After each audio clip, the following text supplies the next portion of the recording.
Good evening, ladies and gentlemen. Matt Troy's here with another live stream tonight of Dark Side of the Ring, Jimmy Snuka. We're going to find out some juicy details and see what exactly happened with the Jimmy Snuka incident tonight. And if you're new here, don't forget to subscribe and hit that bell if you haven't already. TJ Hamilton in the house. What's going on? Michael Alexander Jr. How's everybody doing tonight? We are live. We're going to have a great time here tonight. We're going to see what happened with the Jimmy Snuka story. I'm looking forward to seeing what happened. Subanker, what's going on? Well, TJ Hamilton, if you win trivia tomorrow night, then you will become a moderator. You have to win trivia on Wednesday night to become a moderator.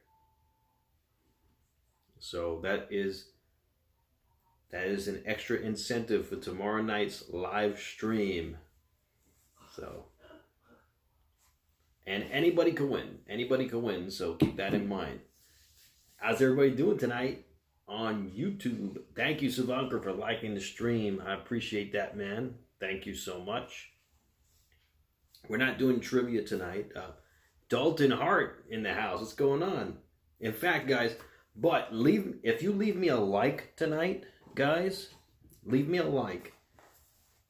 If you leave me a like tonight, I will give you bonus points for tomorrow night. Okay? We'll be fair.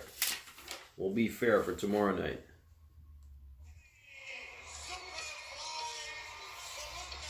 There's Snuka. Danny, what's going on? Big dog. Okay, so you're going to get 100 trivia points. 100 bonus trivia points for putting a like on the stream. So we got Danny at 100. Big dog at 100. Dalton, what's going on? Let me know if you put a like on the stream.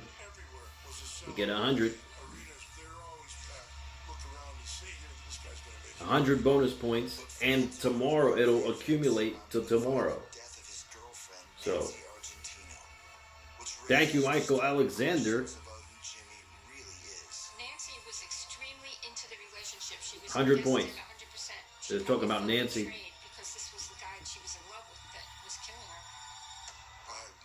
Big dog, no extra points for sharing, but you get 100 points now for liking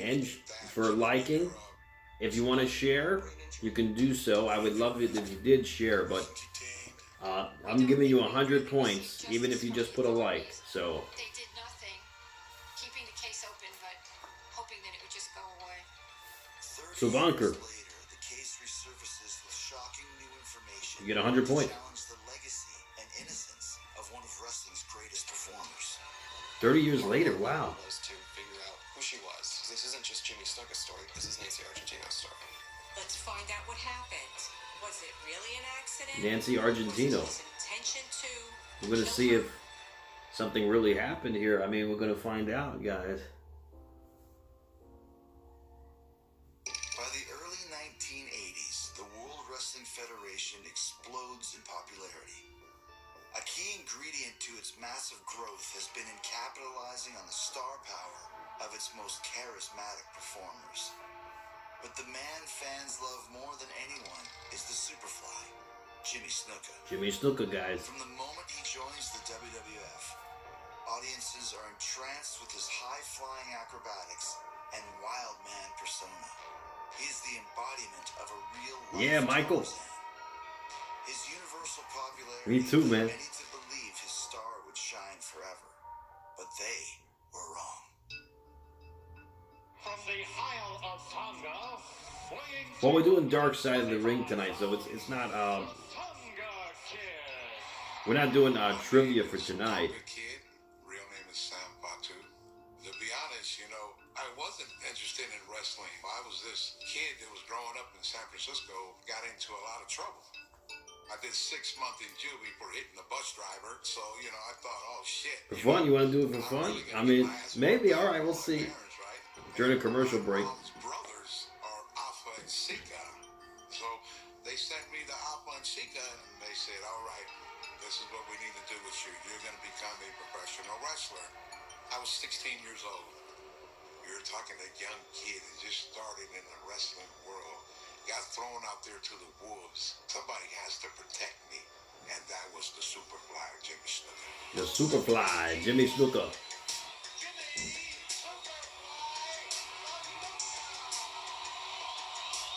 Jimmy Snuka was a professional wrestler from the island of Fiji. He could do it all. Could have been Hulk Hogan. Could have just, kept his head on. Yeah, Jimmy Snuka. I actually have his signature on my belt here. Beach, Hawaii. Started wrestling in 1970 and unofficially retired about 1988. Jimmy, he spent a lot of time in Hawaii. He grew up almost homeless. Where he slept, I have no idea, and basically no home. I think that's why he latched on to professional wrestling, because it gave him a place, it gave him an identity, it gave him a family.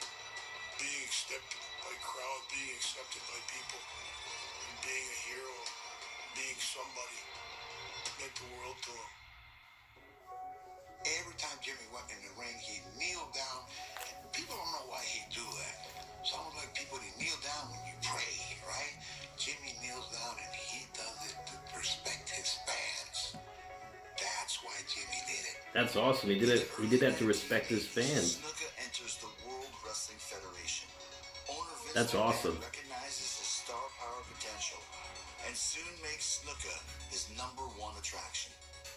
Snuka was the most popular performer in WWE at that time. Bob Backlund was the champion. They had some other stars, but Snuka was on fire. I'm Irv Muchnick. I'm the nephew of Sam Muchnick, who was the legendary National Wrestling Alliance promoter. I would say 35 years I've been obsessed with the pro wrestling phenomenon with Snuka. They brought him in originally, he was a heel. They quickly figured out that they had to convert him into a babyface. Yeah, he was just too fans popular. love Jimmy Snuka. Buddy Rogers became his manager, and he did the switch. We feel that we've got what it takes to win. It all came together in New York. It was money. He was their biggest star. Snuka was at the peak of his drawing power. Jimmy also fully embraces the grueling lifestyle of a wrestler on the road. We go to clubs every night, party every day. It's a lot, man. It was tough. Go to the matches, go to sleep, work out, repeat. Being on the road by yourself can be very damn boring sometimes, I think it's good to have somebody on the road to travel, with you on the road sometime, And Jimmy had his girlfriend on the road. I don't remember her name right off the bat, but yeah. Are you talking about Nancy? Yes, Nancy. I'm talking about her, yeah. My name is Lorraine Salome. I'm the older sister of the late Nancy Argentino. My younger sister and I always say that Nancy was the favorite because she never gave my mother a hard time. I believe. Nancy was I thought that was a his very wife. intelligent girl. She had a lot of friends because people were drawn to her. She was a hard worker. She always had a job. And she took great pride in her clothes and her makeup and her hair. She always wanted to look good. Nancy was very innocent. Even though we lived in a big city, she lived a sheltered life. That changes when Nancy is introduced to the world of professional wrestling at Madison Square Garden, the premier venue for the WWF. Nancy had a childhood friend named Ellen that they grew up together. Ellen was engaged to a wrestler named Johnny Rods. So Nancy got into the habit of going with Ellen to go to Madison Square Garden to see the wrestling matches. Afterwards, she'd go backstage and they'd wait for Johnny, and then she met Superfly Snuka. She really liked him, and it seemed to be a somewhat serious relationship right away. At the beginning, we were all like, oh yeah, that's great, Nancy's happy, and we didn't really understand him that much. He was really strange because we tried to make him feel comfortable, but he would sit in the corner and he wouldn't talk to anybody except occasionally to Nancy. So he isolated himself. Jimmy Snuka. She told my mother that she was in love with him, and she took care of him when they were on the road because Buddy Rogers didn't really want to travel with him anymore, like drive him from place to place. Buddy Rogers' role extended far beyond an in-ring manager for Jimmy. He would also become his handler and chaperone on the road. He said Jimmy was a sweet guy, but he was hooked on cocaine Michael, and other junk. And I'm he not was sure what his last match was. And Plain Rock, what's going on? Rogers told Vince McMahon he couldn't be in the car with Snuka anymore because he would snort cocaine brazenly while they were driving. Oh, so Snuka was on drugs. They talked to my sister Nancy, and Johnny Boots in the house. Let me know, guys. Put a like on the stream if you haven't already. She'd drive the car. You get 100 bonus points. She was his girlfriend, but she also had a job to do. My mother liked him, even though he wasn't like super friendly. And What's up, I Michael always got the Alexander? feeling that my stepfather Ralph had his doubts about him. As Jimmy and Nancy's relationship grows, her family begins to see the cracks hiding behind Jimmy's quiet facade. It was not that many times that I met him. I'm Louise. I'm Nancy's sister. I grew up with her. We were close. The whole family was close. My parents were away on a weekend, and I came home, and they were there, and they had brought home Chinese food, and I sat down to eat with them, and I was just my bubbly self, just yakking and chatting, and said, "Oh, how are you?" Blah, blah, blah. And he didn't like how I was acting, and he just looked over me, and he put his hand like up to my throat, and he said, "I could," and then he gave me that wrestling face. Really? I backed up, and I said, "Wow." And I looked at my sister. I said, "I don't want to eat." And I went upstairs. And then when she came upstairs, I got her in the bathroom, and I said, "Nancy, you need to get rid of him." And she was all apologetic. Like, she looked kind of like timid, not what I was used to seeing in her. And Wow. she said, "Oh, no. He's just tired. He's been working hard. It's okay." He felt bad that he treated me that way. So he said, here, I want to give you something. And I looked, and in my hand were like cocaine. I think it was cocaine. And Nancy was upset. She just said, "Don't do that. Don't do that. She doesn't need that." And I gave her it back cocaine. to him. And I said, no, keep it. And I just said goodbye to him. And I thought, wow, that's like a real change in her personality all of a sudden. He tried to give her cocaine as a gesture, a good gesture as to what happened. I mean, wow. Jimmy Snuka seemed like he had violent tendencies. He was on drugs, may have been on steroids. We don't know. I mean, that's pretty wild stuff. Jeez. Hearing that story, then that's not a good sign. I'm just letting you guys know.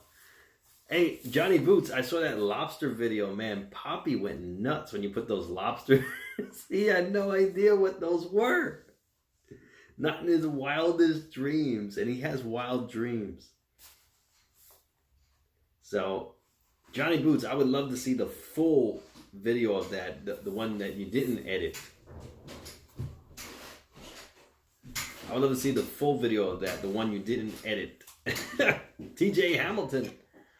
Guys, let me know if you put a like on the stream. Get 100 bonus points for tomorrow. 100 trivia points for tomorrow, guys. We're on commercial break.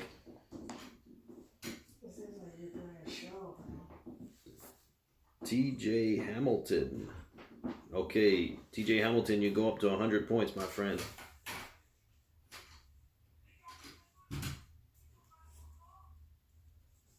Thank you, Plain Rock. Yeah, Johnny Boots, is there any way you could send me the full version of that video? I don't know if you stopped it or not, but that must have been hilarious.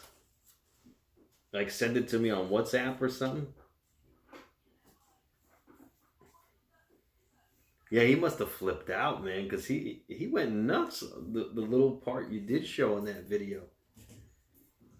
Because think about it, he, not in his wildest dreams, would he think he would be woken up to lobsters?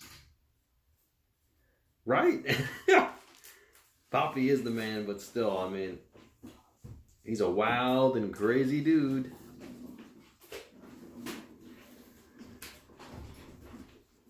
Oh yeah, Big Dog's right. Maybe you should put up the whole video, Johnny Boots, instead of the edited version.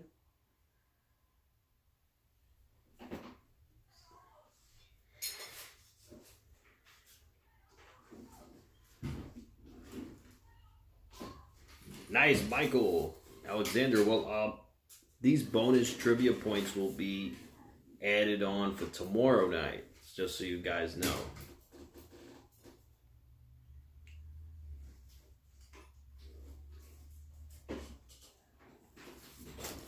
Man, so that's pretty crazy about Jimmy Snuka. I mean, I had no idea he was into drugs like that.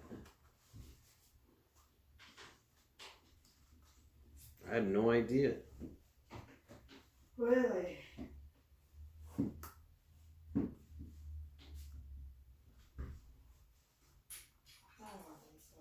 Well, this is my fan reaction, babe. Despite her family's deep concern, 22-year-old Nancy Argentino is now constantly on the road with her boyfriend. Yeah, you get more points tomorrow Jimmy Superfly for liking. I didn't have a relationship with her because Jimmy was very protective with that, especially when it comes to All right, Big Dog. crazy, sharp wrestlers, you know what I mean? I don't think anybody had a relationship with her, you know, because they knew who Jimmy was, you know. They knew who she was with. So did you ever meet Nancy? I met her, yeah. She didn't seem to really like me. It's Don Morocco. Maybe it's because Plain Rock. we're arch enemies. Absolutely, for new subscribers. His wife, All right, you get another 100 points. Did you know that he was married? I think Nancy told me, and I said, what are you, crazy? I said, he's married. She said, well, he's not with his wife. He's separated. Or how could he be with anyone else if he was with Nancy? It never crossed her mind because they were always together. So he was Jimmy and his married wife already. Sharon are still living together with their 4 children in North Carolina. Time on the road has allowed him to live 2 separate lives, but his secrets can't stay hidden forever. All right, TJ, no problem, man. I'm a journalist. I work for the Morning Call. It's a newspaper in Allentown, Pennsylvania. So it's January 1983.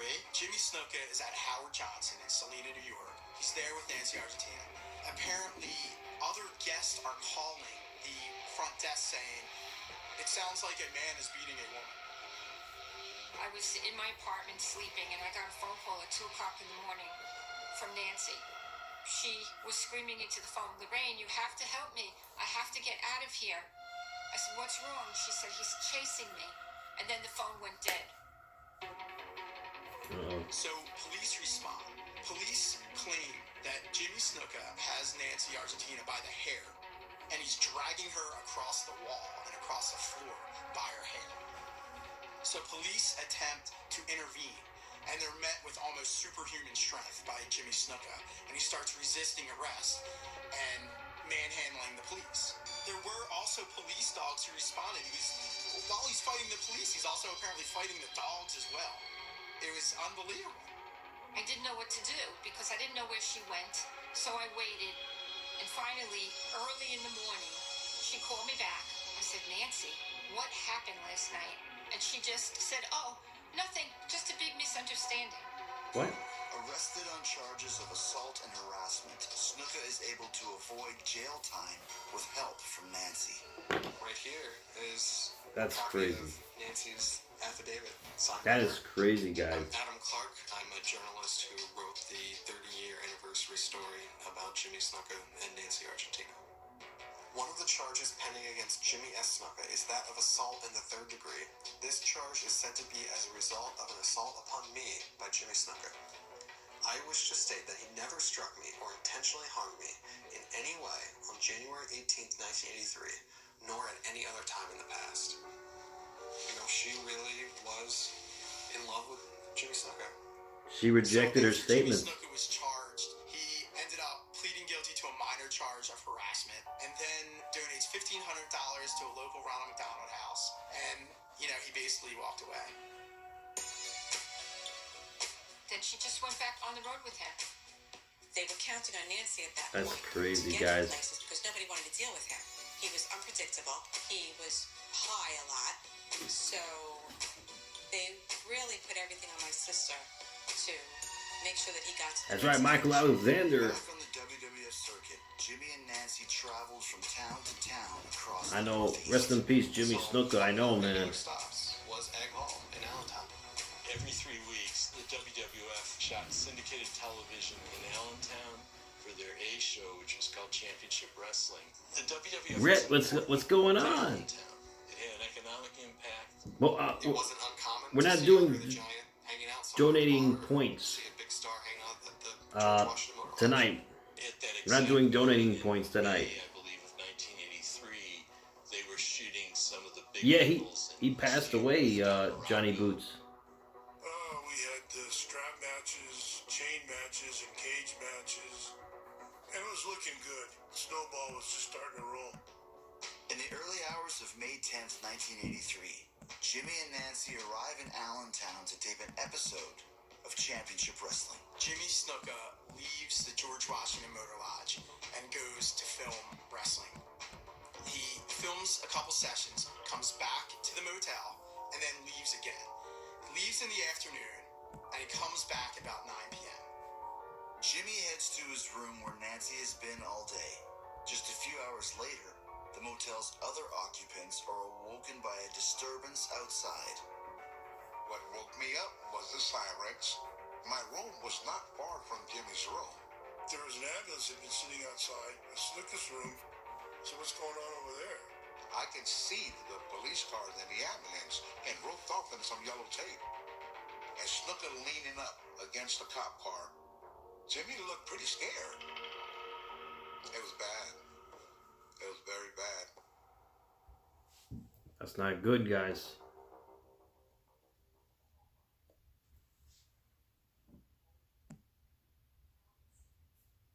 That's horrible. I mean, man, that's horrible.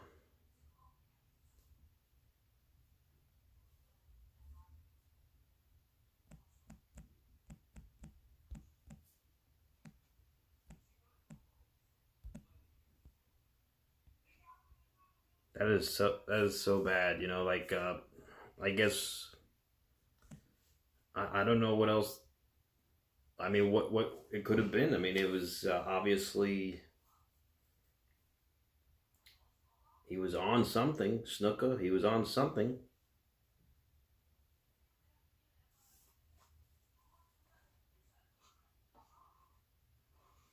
Okay, Rhett. Okay, awesome. So, Rhett, put a like on the stream, and your points will carry over for tomorrow night, Rhett. Thank you for the like points, my friend. Yeah, Danny, have you ever met Snuka? In your time? I mean, seems like he was pretty socially awkward and kind of weird, according to this documentary.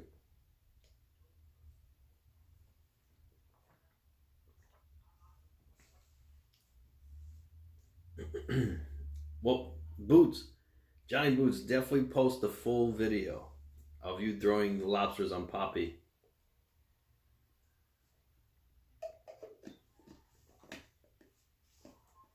Michael, you want to do points for fun? Oh, okay, Danny. Did you think he was cool, or did you find him a little bit weird?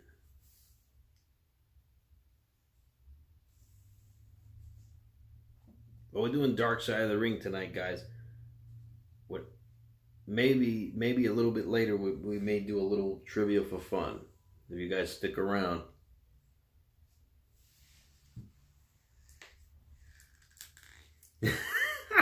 They were very friendly to each other, Poppy and Snuka. They must have knew, you know, they clicked.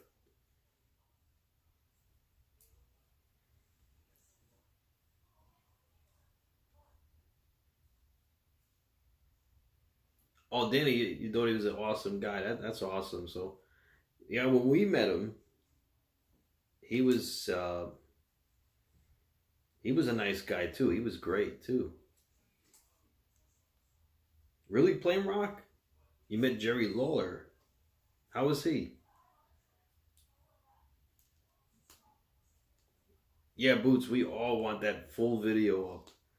Absolutely. We want to see the full reaction to of Poppy and the lobsters.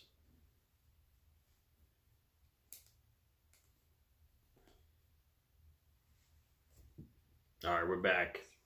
Emergency responders arrive at the George Washington Motor Lodge in Allentown, Pennsylvania, where Jimmy Snuka and his girlfriend, Nancy Argentino, have been staying with several other wrestlers. It was between 11:30 and 11:45 that we had gotten called to an unconscious female. My name is Shirley Reeve, and I was a paramedic in 1983. We drove up to the scene, and the room door was open. Jimmy was standing there along with the detectives. She was in bed, covered up with a sheet, and examined her. Her pupils were fixed and dilated, and that's more indication of a head injury. And I'm like, well, she's in bed, a lot, like not on the floor, not outside. Yeah, he was. Just touching the feet, and I had to basically drag things out of him. And he just said that they must have wrestled a little bit too much the night before when he pushed her over, and she hit her head. She came inside, they went to bed. He went to his wrestling match the next morning, came back.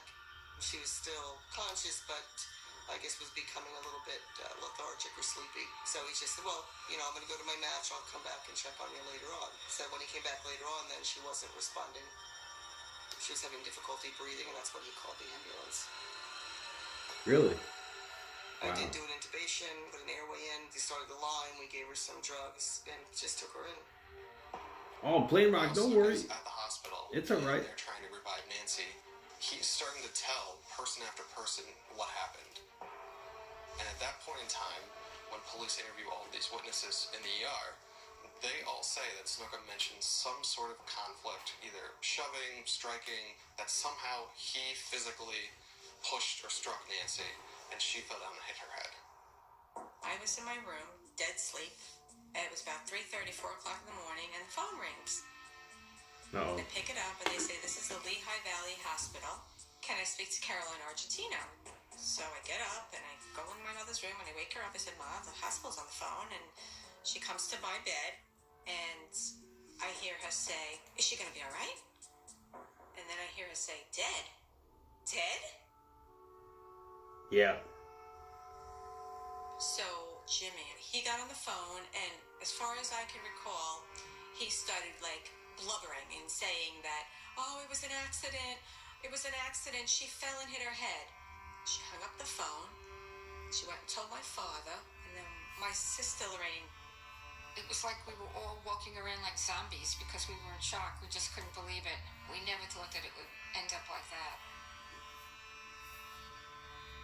And then we just called all the family members and all of our friends. And I cried on the phone with them, and we were all in shock. In the early morning hours, Snuka returns to the motor lodge and is questioned by police. He introduces yet another conflicting account of events. The next morning, police come to the hotel to interview Jimmy Snuka, and they start asking him about what happened. And this is critical because at this point in time, Snuka has already told multiple people at the hospital that he had some involvement in her fall. He says that they stopped alongside the road when they were coming to Allentown. Nancy had to go to the bathroom. He says she gets out. There's a lot of trucks driving by, so he hollers at her, come on, hurry up. And as she's trying to come back, she slips. She hits her head on the side of the road. And that's what caused the injuries. Really? By now, the news of Nancy's death has made its way to WWF headquarters and Snuka's boss, Vince McMahon. I got on the phone and got a hold of Vince Jr.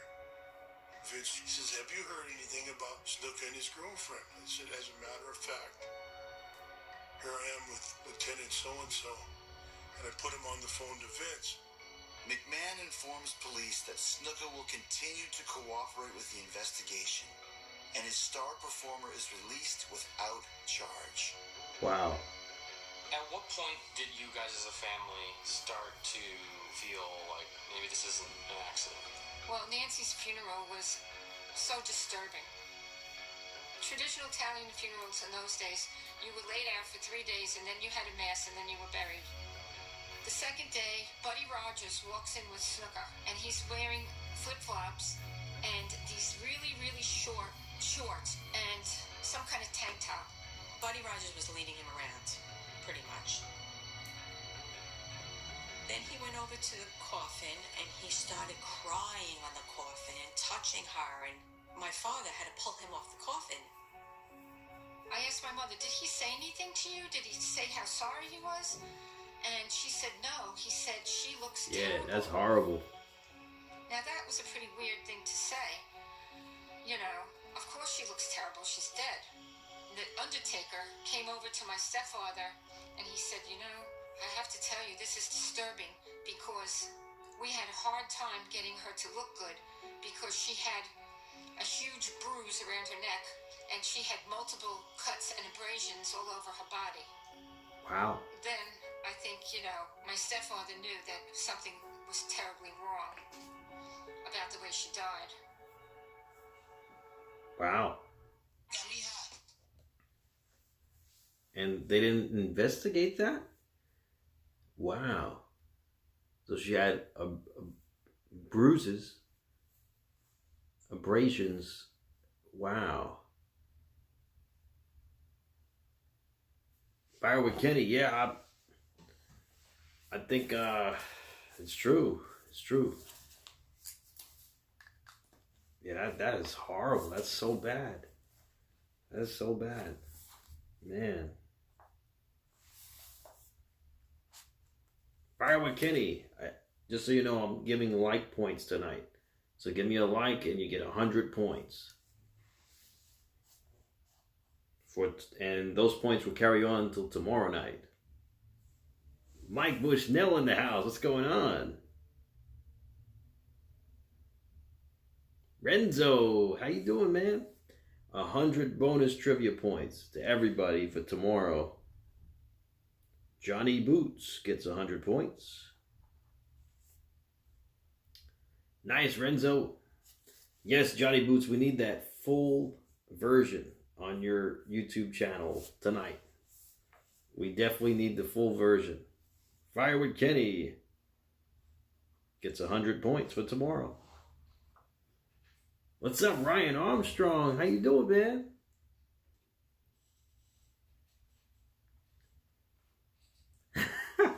So Johnny Boots was showing the lobsters suffering, and yeah, he was doing that. So,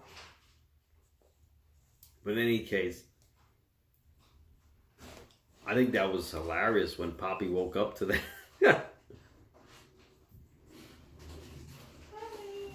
Yes, babe.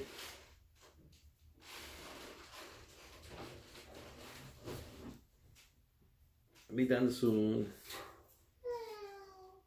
Okay, I'm coming.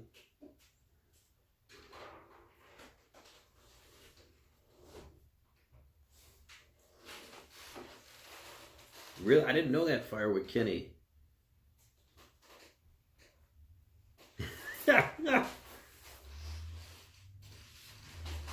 Big dog, yes, she's hanging in there. Thank you for asking. Thank you. Yeah, actually, the lobster is in the same genome type as a water bug. They're in the same family, just like a spider is in the same genotype as a crab. They're in the same family, believe it or not. The tragic death of 22-year-old Nancy Argentino seems to have done little to slow the career of Jimmy Superfly Snuka.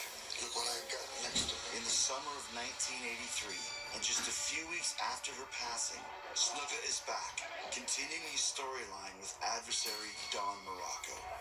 When Snuka flies, Morocco dies. Okay, cool, Big Dog. I'll let her know tonight. I was thinking like something might happen to Jimmy. Selfishly, I was worried, yeah.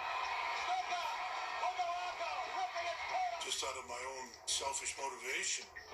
You know, I didn't want to lose my golden goose because there's a lot of money down the road to be made.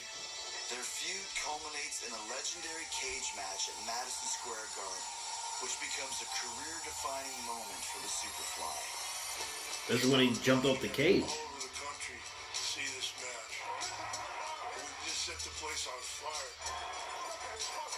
Holy hell. Jimmy was such a star, and people wanted to see him jump off the top cage on me and splash me. I'll never forget that because I was there when he came off of the cage. I mean, whew. That's awesome.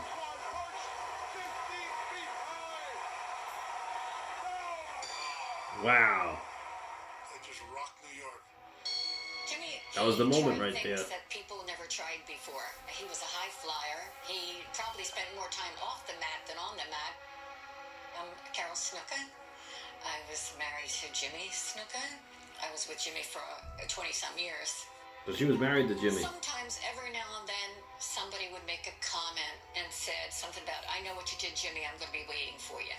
Thank you, big dog. Fans congregating outside the stage exit, and Snuka comes out, and there's a woman who yells to Snuka, "Hey, Snuka, you goddamn murderer. When are you going to kill another girl?" He's always said to me, I know what I did. Let the other people think what they want. Okay, if they want to think I did that, that's them. That's in their mind. That's not my mind. I know what I did in my mind, and my God knows, and that's all I have to worry about. They want to talk, they want to do that, that's fine. Really? Doesn't bother me. While Snuka's career in the WWF is reaching new heights, authorities in Allentown continue their investigation. The challenge that they faced in trying to prosecute this case was they had a dead body, they had a woman who clearly had injuries, but they had no other witnesses, they had no confession. The fact that somebody just tells different stories is certainly not enough evidence. Mike used to live in to charge anybody Allentown? with a crime. Wow. My name is Frederick Conjure. I was the police chief in Whitehall Township, Pennsylvania in 1983. The lieutenant in charge of the investigation, I never had any reason to doubt that he wouldn't do the best he could to investigate the case, and I think he did. Although they didn't drive Snuka around to try to find the place where Nancy had supposedly fallen, they did go to the trouble of sending 2 Whitehall officers 100 miles from Allentown to the family house in Flatbush, Brooklyn. In Brooklyn. Detective Percanon sat in my living Flatbush. room, sitting there. That's and where saying, we're from. You know, we're sorry, but we're going to rule this as an accident, that she fell by the side of the road. At that time also, Snuka's promoter kept calling the house. My mother got on the phone, and I heard him say to her, "Mrs. Argentino, I'm so sorry for your loss. Brooklyn, Do yeah. you think like $25,000 would help you?" At that time, my mother knew what was going on. She said, "Do you think that my daughter's life is worth $25,000? And hung up. Unable to bring criminal charges against Snuka, Nancy's family pursues him in a wrongful death lawsuit, arguing his behavior was negligent on the day she died. He let her go to sleep, and he went off to his matches. He didn't come back for like 8 hours later, and by then, she was dead." The Argentino family won a $500,000 default judgment against Snuka, who didn't show up, and his lawyers then did a filing with the court.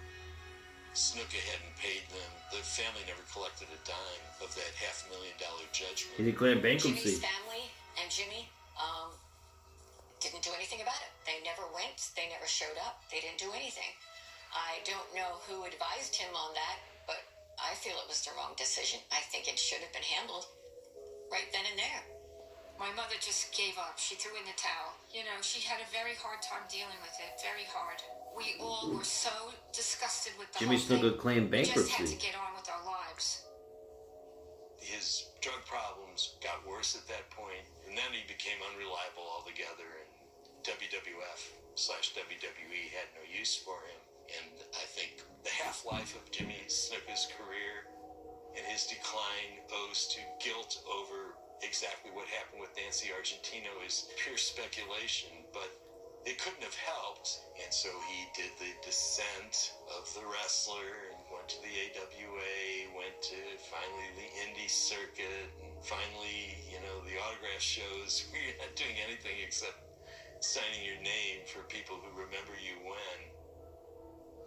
As the years pass, Nancy's story is nearly forgotten by everyone except her family. Then in 2011, interest in solving her mysterious death was suddenly renewed. I was sitting in my apartment in 2014, and I get a call from Adam from the morning call, and he said, hi, we're doing an article about the 30-year cold case death of your sister Nancy Argentino. It clearly was a mystery there, and it seemed that there was a story that was really ripe for us to dive into and figure out, one, what the hell happened, and two, what can we bring to light that nobody's ever seen before and that nobody's talking about. In 2013, I was working for the Morning Call. My editor was a big wrestling fan, and he just thought it would be something interesting to revisit on the 30th anniversary of it. One of the first things I did in my reporting was try to find the autopsy report. So I called over to the Whitehall Township Police Department to try to get the files. I called the coroner's office. He said he wasn't allowed to turn it over because the case was still technically open. So really, it was up to us to find another way to go get that document. And then we came across the wrongful death Michael, no. lawsuit. Wasn't hard for me. Lawsuit, there was tons of information. That's where things really picked up. Unlike the files from the criminal case, the documents contained within the family's lawsuit are unsealed. Surprisingly, it includes Nancy's never-before-released autopsy report. Oh. This is the autopsy report that nobody had seen publicly until our story came out. It says, the pattern of her injuries is consistent with a moving head striking a stationary object. It is not consistent with a single simple fall in view of the other injuries that she has, scalp, facial, and bodily bruises and abrasions. It says that the magnitude of the injuries may even be suggestive of maid abuse. The last sentence of this document is really the bombshell that came out of the autopsy report.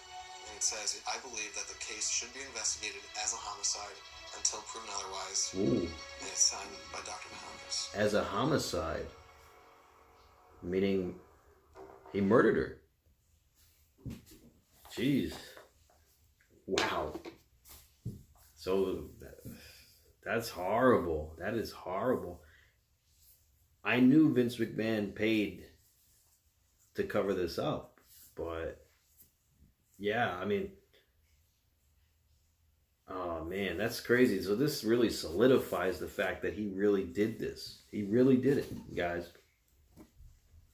This is crazy. I mean, he really did it.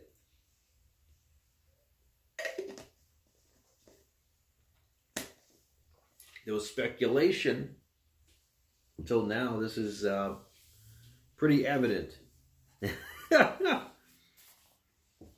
Oh, Mike, also put a like on the stream. I'm giving 100 bonus points for tomorrow night too. So 100 bonus points for liking this stream.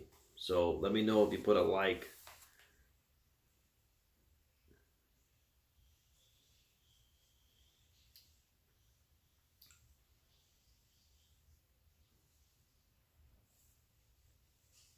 Really, big dog? Oh, that's not nice. Yeah,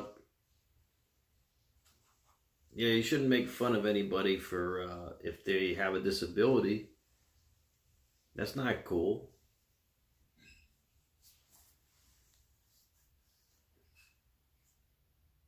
Yeah, we'll do a few fun trivia questions, but they won't be for any points though.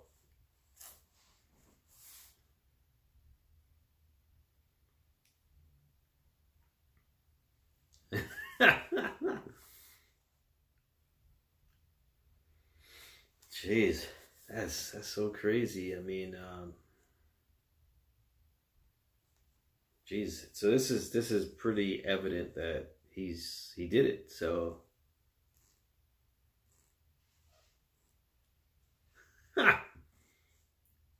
not sometimes, Johnny Boots. He all the time. He just controls it on a lever. Not sometimes. Yes, Johnny Boots, please put up the full video tonight. That would be awesome. I think we all want to see the full video.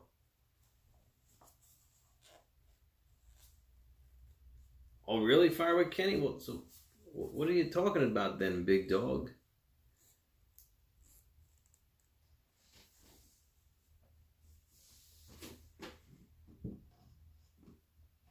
Firewood Kenny did not. He said he didn't do anything.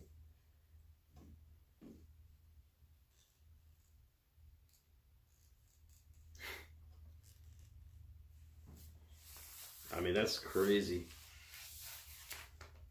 So I stumped everybody last night with the last question of the night, and no one got the answer. The question was, whose idea was it to have a triple threat match? Whose idea was it to create a triple threat match? Mike, you said Piper? Yeah, after I gave the answer. Autopsy report suggesting a potential homicide raises questions about the 1983 police investigation. Mahalica says here, I personally checked the clothing that Miss Argentino was wearing at the time of her injury and found no evidence of dirt or tears in the fabric. It's the first time I've seen Piper? that report. Oh, wait. Tell you if No, I'm not. We're not doing points tonight. We're just doing practice questions. or anything, because he took her back to the hotel room. She laid down in bed. Then she was put in the ambulance. Well, this was brought up in the case years and years later. I believe the case should be investigated as a homicide until proven otherwise. And we're back to it was investigated as best as it could be investigated, I guess. So, you know, did everything that was conceivably possible. Really? As reported in the story, of course, Jimmy Snuka has no clue that there's a reporter in Allentown, Pennsylvania who's investigating this case, and while we're working on the story, his book comes out. Published in December 2012, Snuka's autobiography marks the first time he publicly addresses the events in Allentown. Wow. As well as the meeting he had with McMahon and local authorities. So these are the original police documents. It is the most complete record that anyone has ever seen. So this is the only record we have of that final meeting. Unlike all of the other interviews that were done in this case, there is no detailed transcript of what was said over an hour. And we do know that after that meeting, the case effectively went cold. The police interviews stopped. There was nothing else in that file. Vince McMahon would have great reason to defend Jimmy Snuka. Let's say at the time he is charged of murder in 1983. That would be a terrible thing for the WWF. Vince McMahon is a businessman, and no matter what business you're running, if one of your top employees is being investigated for murder, that's bad for business. Jimmy talked to me a lot about Vince. He called him Brother Vinny. And Jimmy felt very close Brother to Vince, Vinny. and he trusted him 100%. He didn't read or write English. He didn't understand it. You know, with his contracts, with everything, he trusted the people.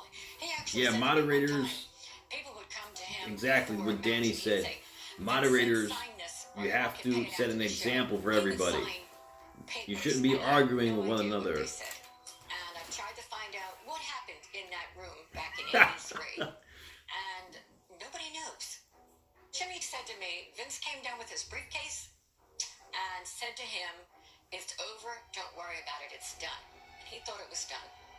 There's no transcript of the meeting. It's the only interview there's no transcript of. And then seemingly the investigation stops there. Yeah, because he There's paid a lot him. of, speculation on what could have happened in that meeting. I haven't a clue. I mean, I don't see that makes any difference. I would only say there wasn't anything significantly said or done, so Okay, that's why babe. there's no record of it. The meeting with McMahon and law enforcement isn't the only section of the book to stir controversy, but also the way he portrays his relationship with Nancy. And obviously he covered the situation with Nancy in there as well. Right, because he couldn't do a book and not. I had said to him, "Are you sure you want to put that in there?" And he said, "Definitely." He said, "That's my book. It's my life. It's got to be in there." And in there, he talks about, oh yeah, Nancy was a nice girl, but Nancy ruined his life. And when we read that, Okay, we were like, just about done, Nancy honey. ruined his life. When I got to the part about my sister, I was furious. Don't worry, he kind babe. of insinuated she was a once-in-a-while girlfriend. Oh, and he denied that he ever hurt her. He never touched her. Why would he do that? So he totally denied that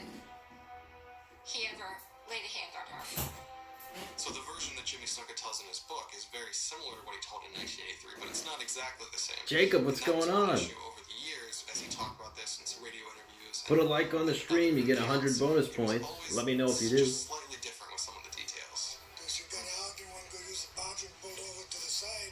I guess after she got done, she came back over like a stream that was there. She jumped and slipped and banged her head. He banged her head. For decades, Snuka has maintained Nancy's injuries occurred en route to Allentown, with no mention of any of the passengers in the car. I understand that, you were at the George Washington Hotel on May 10, 1983. Yes, I was. I was there, George Washington Hotel in Allentown, Pennsylvania. Yeah. We drove to Allentown, Pennsylvania, me, Jimmy, and her. We jumped into the car and drove there. Okay, so you and Jimmy... He was in the car. To Allentown. Yeah. And what do you remember from that ride all over? Oh, it was fun. I was in the back seat. We had the Elvis going, and Jimmy had some nice, beautiful cologne on. He always loves cologne. It smells good. And we just talked and chopped it all up, going to Allentown, Pennsylvania.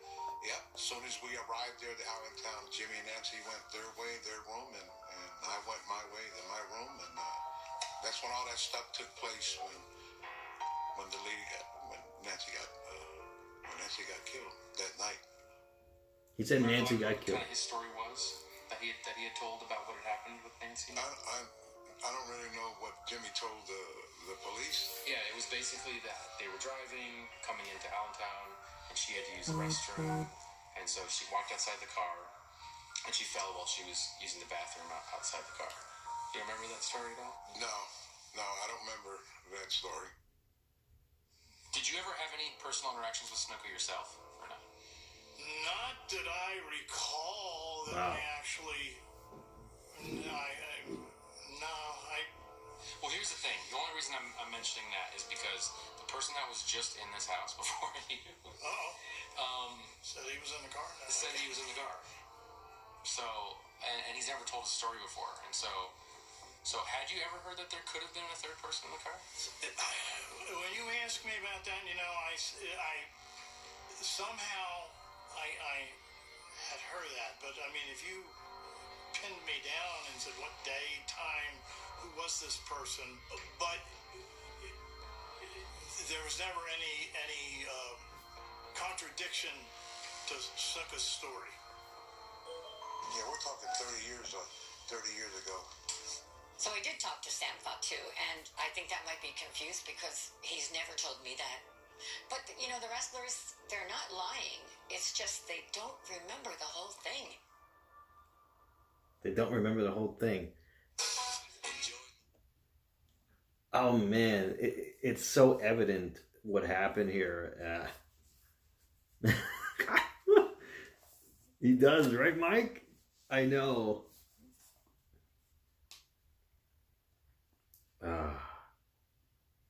Nice, Michael. What's up, Sammy? Talks in the house. What's going on? I'm giving you guys 100 trivia points for liking the stream for tomorrow.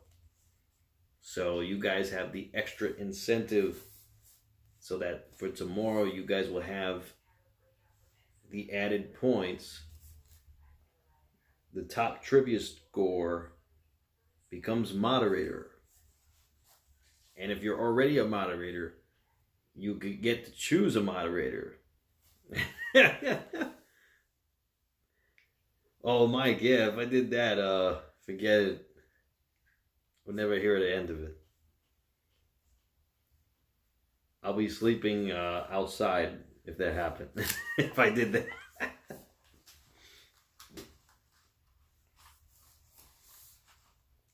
You gotta play the game. Play the game. Yeah, I know he would have said it. I know he would have said it.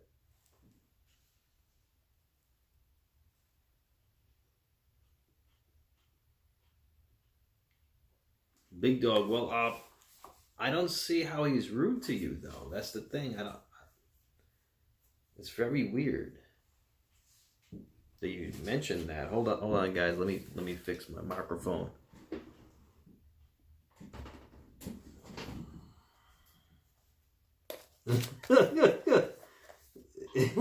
Look at my head.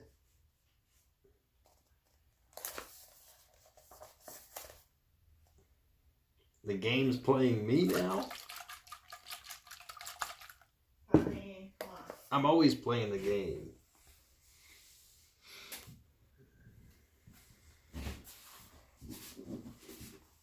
Yeah, don't even worry about it, big dog. I mean, just keep it moving. Give it right back to him if he bothers you. Don't even feel bad about it.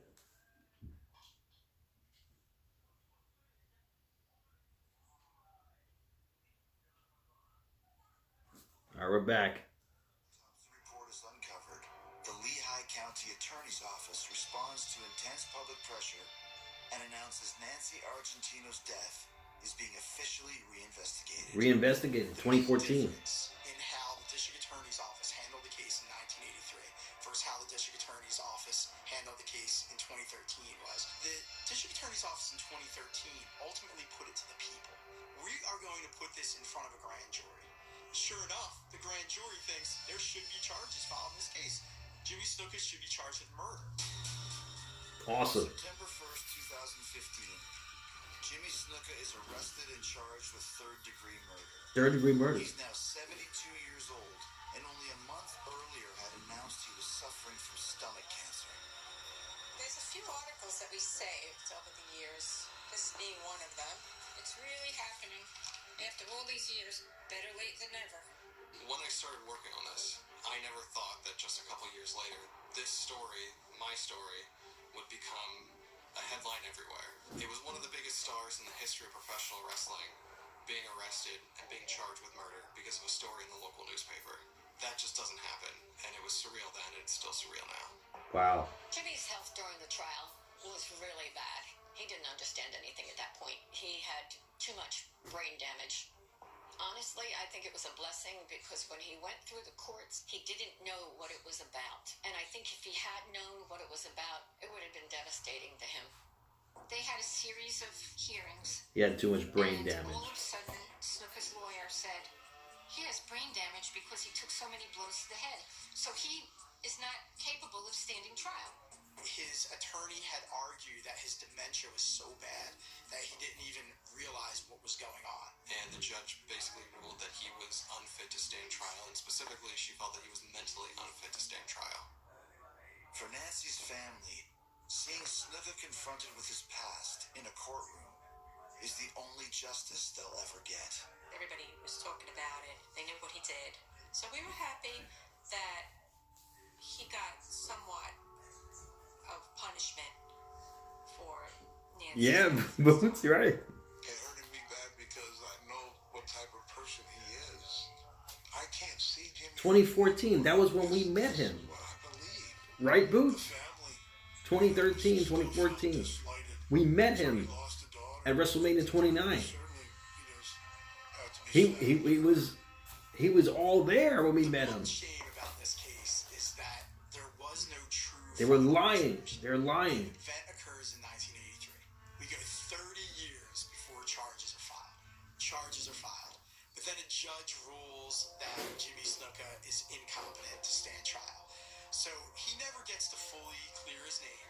The Argentinos never get to fully get a prosecution. There was no final resolution on the case. And that's why people continue to debate it. 10 days after the ruling on January 15th, 2015, Snuka succumbs to his cancer and dies. So he died. It was devastating for me. It was sad. I was pretty depressed, you know. Yeah, and he said he's the champ. Lost a good man, a good person, you know. Jeez. Till today, I'm still angry about it. Said he's the champ. Angry that the man I mean, passed. he was very coherent. He was a nice guy. All the way around. When we met him, I mean, jeez. They lied, though. Jimmy Snuka was a great professional wrestler, one of the biggest stars of his time, a talented wrestler, well respected for his craft. But at the same time, you can't overlook his personal life. You can't overlook what happened with Nancy. You can't overlook the violence that's been brought up over the years. So it's a complicated legacy, and it's a legacy that will always be clouded by his personal life. There is no more separation of the ring and outside of the ring. what happens outside of the ring is just as influential these days as what happens in the ring. Jimmy Superfly Snuka stands as one of the most iconic professional wrestlers in history. A daredevil acrobat far ahead of his time. But his legacy will never escape the events in Allentown. For Nancy's family, her memory lives on, while justice remains out of reach. Lorraine and I really want to share this story because we don't feel like we've gotten justice. We feel like Nancy just keeps calling out to us in some way or another to seek justice. There's no closure for anybody, you know, no closure. I've never met Nancy or anyone in her family. I feel really bad for them. They lost their daughter. Okay, something should have been done. I think letting it Guys, go Plain for Rock. 32 The Dalton years Hart. caused a lot of damage. I think too often stories of domestic violence, and especially when they involve powerful men, center around the men, and the women are reduced to just the victim. And you don't know anything about them except this is the person who was attacked by someone. This is the person who was the victim. As you can see, she was filled with life, and Yeah, she had too so bad. much hope for her future. She was 19 here, and she died when she was 23. Her life was just cut down too briefly. She was young. She was a It's a kid. great picture of her. 23. She was young, guys. Jeez. That is just horrible. That is horrible. Do I want music? No, it's all right. It's all right. No outro or intro, but I appreciate it. Thank you.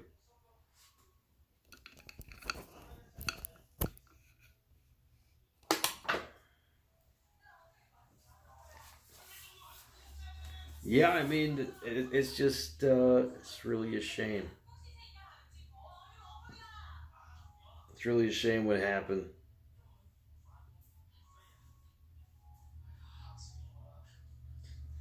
No, apparently, according to this, he passed away 10 days after that trial in 2015. So, wow. So, it's true. And this guy in the car he couldn't recollect them stopping for her to use the restroom. So, yeah, that's another thing too we gotta take into consideration here. Jeez.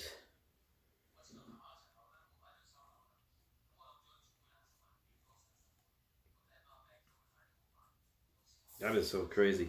But Johnny Boots, please put that video up tonight of the full video of when Poppy is confronted with lobsters. Yeah, it looked like Poppy was really confused. Like he had no idea what was going on.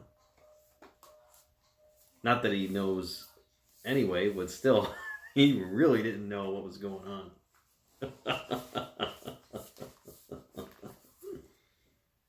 Jeez.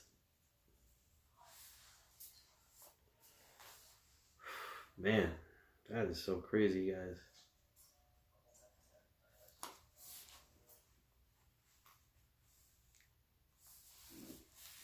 That's right, South Park. Yeah.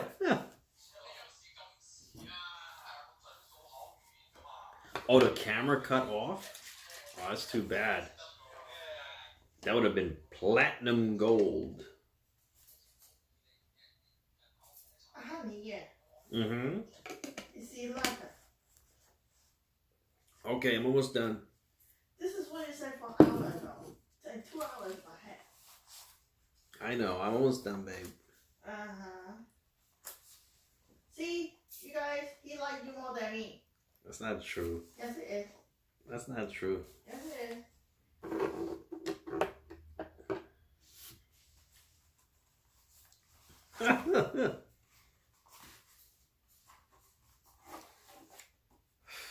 Wow, that's so crazy.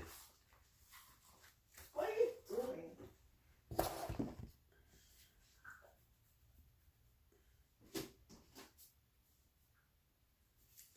Hey, Riff Reaper in the house. What's going on, man? How you feeling, man? We're having a great time here. We just saw the documentary Dark Side of the Ring.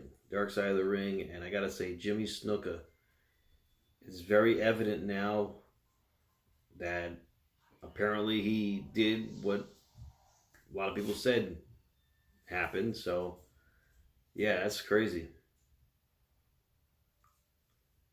Yeah, it's insane. I mean, and they were lying about dementia and all that because we met Jimmy Snuka at Fan Access, WrestleMania 29. I wish I could contact them, Vice, and tell them exactly that. Like we met him. He was fine. He didn't have any dementia. He knew exactly who Poppy was. He knew he was the champ. He put the belt on him, and he took a photo with us. And this was 5 years ago. This is when it happened. Yeah, definitely Riff Reaper. One of my favorite shows now. And it was my favorite show back when season 1 was going on too. And jeez, I mean, the Brawl for All one was pretty good too from last week. That was a good show. Chris Belmont one was really in depth. Really in depth. Jeez. But yeah, I mean, it's crazy. It's so crazy.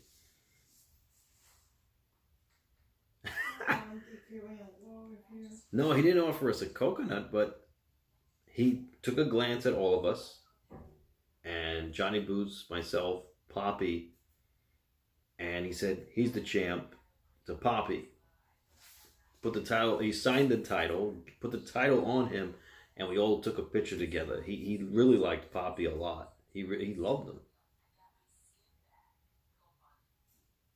Yeah, Ryan New Jack was something too. That was a good documentary too. I remember we used to watch his matches on YouTube. Yeah, I cannot wait for the Owen Hart one, Riff Reaper. I cannot wait for that. Man, that's going to be epic.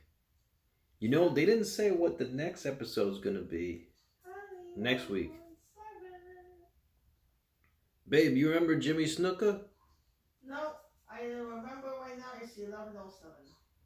No, but Jimmy Snuka, remember we met him at WrestleMania 29? Yeah, and?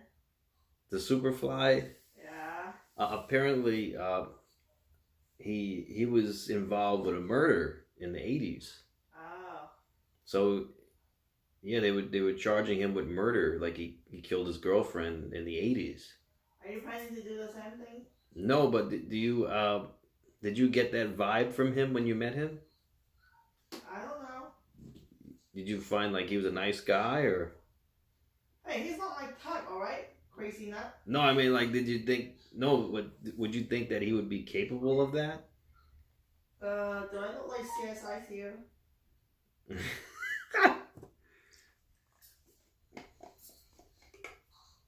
Who's your favorite person meeting at WrestleMania 29? It would be nice, Undertaker. Oh, Undertaker. Yeah, we saw him from a distance though. Yeah, I got really close than you do. Ha, sucker. Yeah, but we had to pay a premium. You had to pay a premium to get signed by Undertaker. It was a long line. Yeah. Yeah, I didn't have Tamina on here. That would have been something.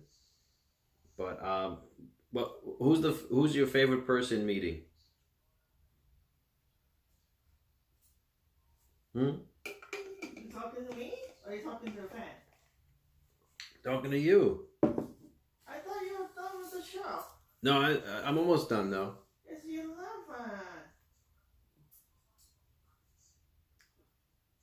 Me? You're your favorite person you met at WrestleMania 29? I thought you really had a good time with Vicky Guerrero. Oh, I got her really good. Yeah, you actually liked meeting her, Vicky Guerrero. She sounds so different than real life. Yeah, I know. On when she's acting, yeah, she's. Oh my god, her voice in acting, that chicken voice, like someone gonna kill her. Yeah, but. Oh my goodness. When you met her in person, that was nice. You gave her a nice compliment and stuff. She actually have a very nice voice, to be honest, but minus the screaming. Maybe some guys would like it. I didn't. Not me. Yeah.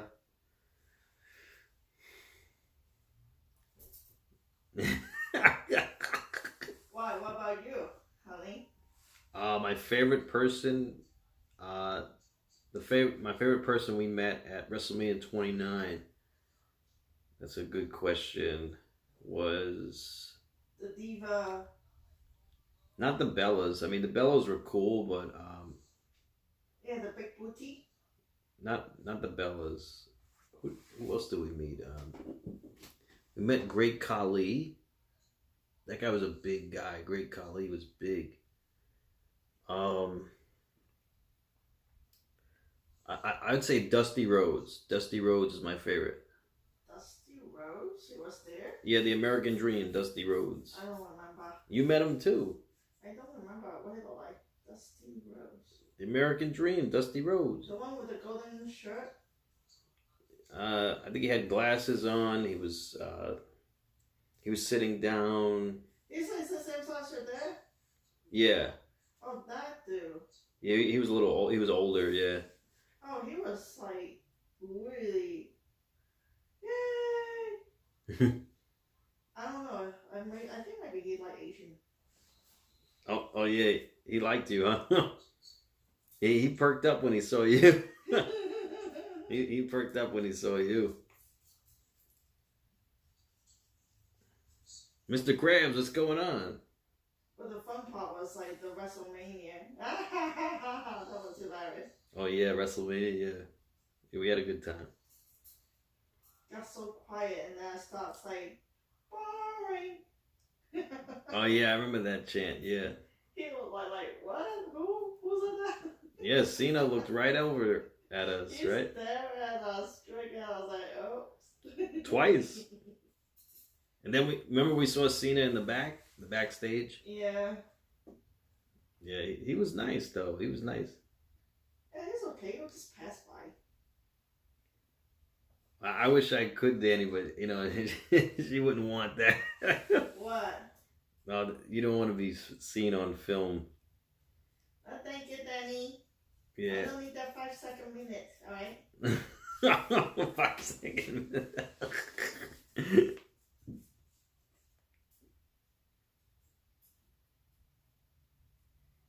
You can't have that 5-second minute. No, it's all right. It's fine. You gotta play the game. Play the game. Play what game? You too. Wrap them around your finger. Come on, honey. Okay. Oh. You're stretching. All right. Hold on, guys. I gotta steal him back, guys. All right, hold on a second, guys. Hold on. No.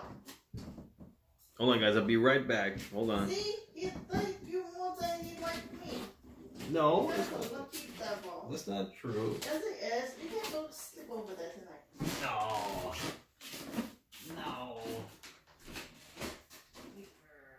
Where are you going? Are you going to hang your fan out in the air? Are they still online? Yeah. You're horrible. You're bad.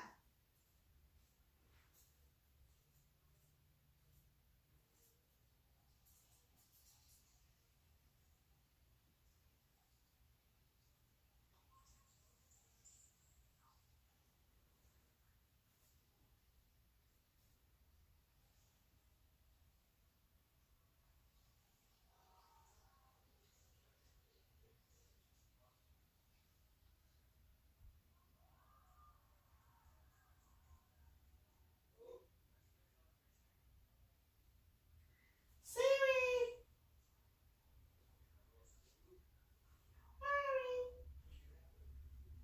Same spot.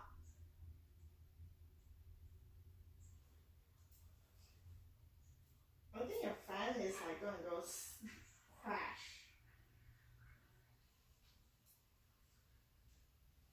In the bed.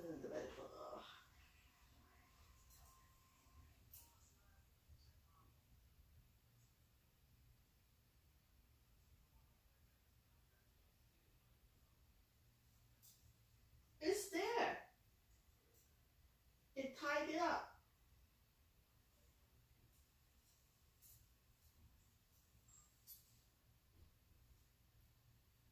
Wasn't this a problem?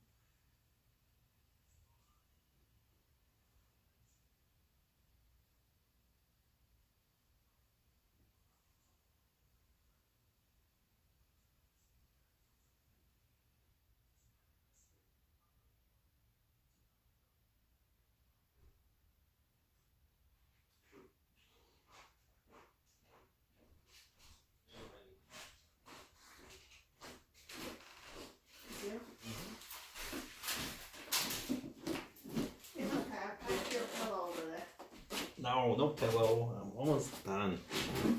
No, you guys can't have him for tonight. Thank you. No. She doesn't do that to me. It's okay. They want you to hang out with them. She's very sweet. She just you know, that's how Sarah is. You get to hang out over there with the pillow and a coffee and a funny slipper. I got I have a keto blueberry muffin here, so I'm going to consume this while I'm online with you guys. So this is another video coming out soon. So 5 second rule. 5 second rule. What do you do? Jump on the heaven? So this is another video coming out soon, guys. So stay tuned. Stay tuned. Yeah, so keto blueberry muffin. Made a whole batch of these with the chocolate chip muffins. These are really good. I gotta say, they taste just like muffins. Yeah, you missing one item. What? MILK. Milk? Mm-hmm. Oh, this has almond milk in it. No, milk is in there. It's like cardboard. This is good. This is good. You know, here, look. Look at those blueberries. Robert De Niro from Casino would be very pleased with my blueberry distribution inside this muffin. You guys remember that?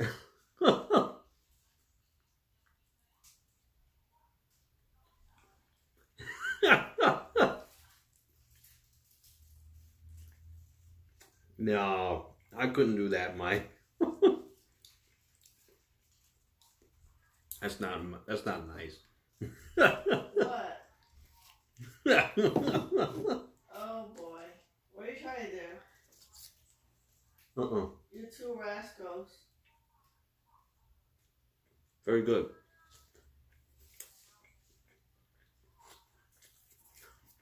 Oh, Sarah beating my ass? No. No, she wouldn't do that. She wouldn't beat me up.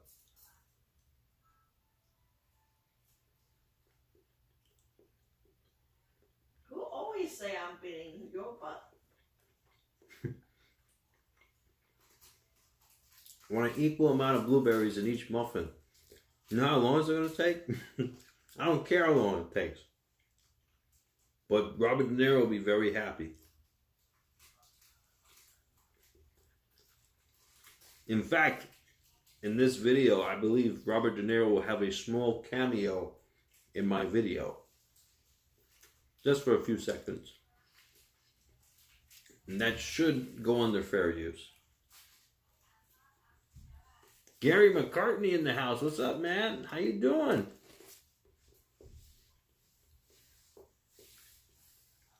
Did you get your prizes yet?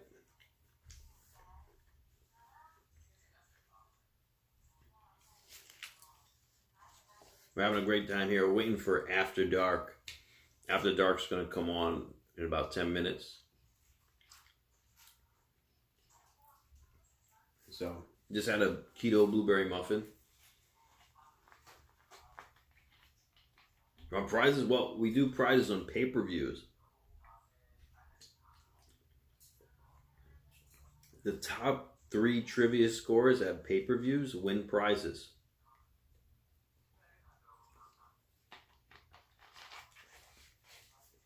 Top 3 trivia scores.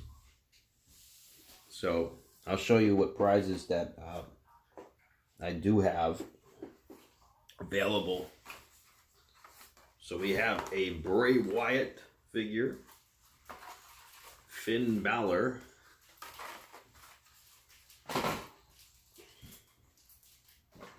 Starlight Glimmer. What's going on? We're doing Dark Side of the Ring. So it's one of my favorite shows. Time to wrap up.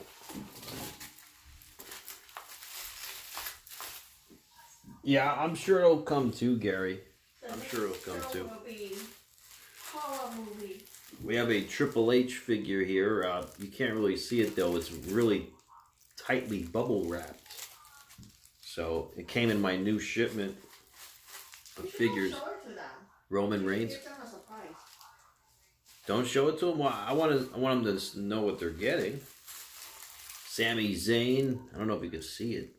But that's not fun. Seth Rollins.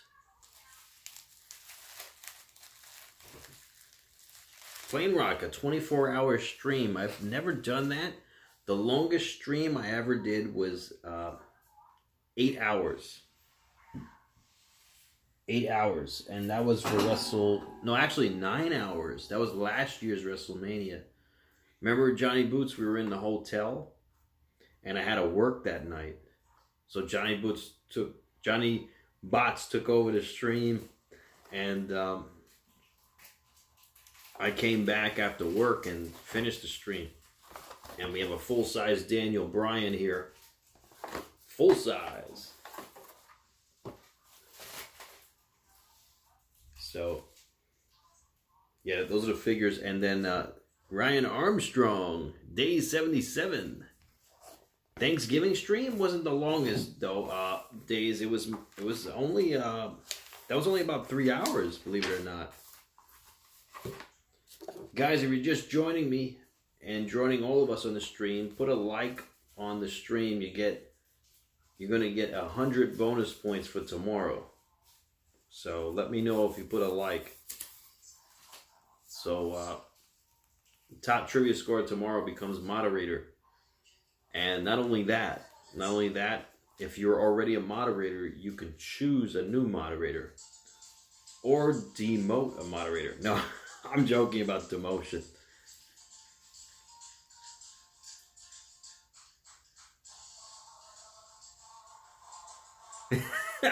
No, Mike, I didn't do that.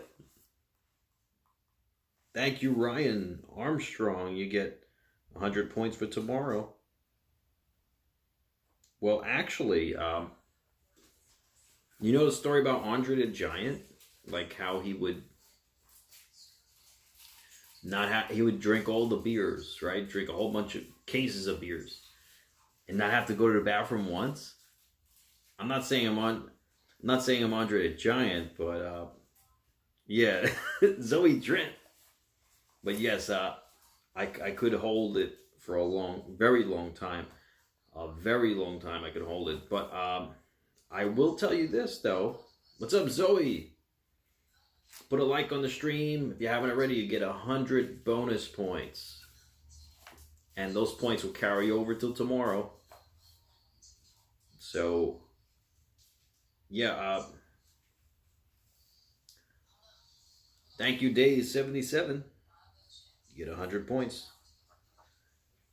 I will say, when I was eating what they call a SAD diet, a standard American diet, which is, you know, a lot of carbs like sugar and, you know, fat with the sugar and protein. Basically eating burgers and stuff like that, and chicken over rice, and eating all those foods. Like, I eventually developed a lot of health issues. So I had high blood pressure, pre-diabetes. Mike was right, rats. Yes, I even had rats from a Chinese restaurant at Columbus Circle that closed down shortly after that. And I was on the receiving end of eating something that wasn't chicken. I knew it wasn't chicken, but it was weird. It was just so weird. But in any case, yeah, when I was eating like that, I had to go to the bathroom like every hour or every other hour. Like, I had to go all the time. Like, I couldn't hold number one for anything. In fact, when I was really sick, Dr. Pepper Clark, what's going on? Yeah, stay home if you can.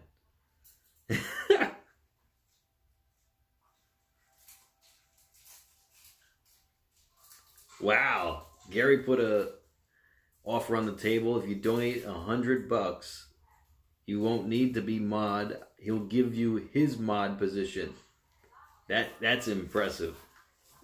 Well, you can see Gary on the screen here. He's been a very generous donator throughout the years. So has Mike Bushnell and Danny Statton. A lot of you guys have been very generous. But yeah, I mean,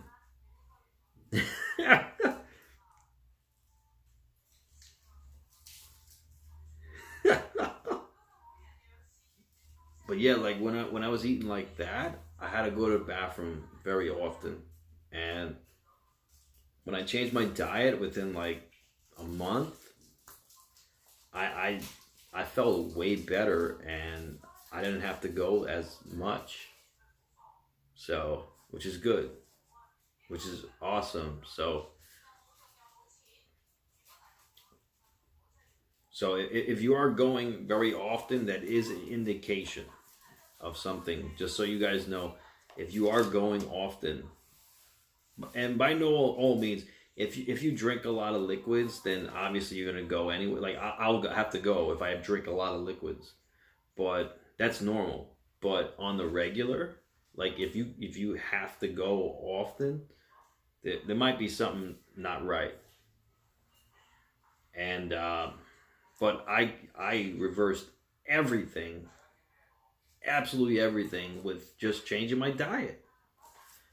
And I got off all my medications,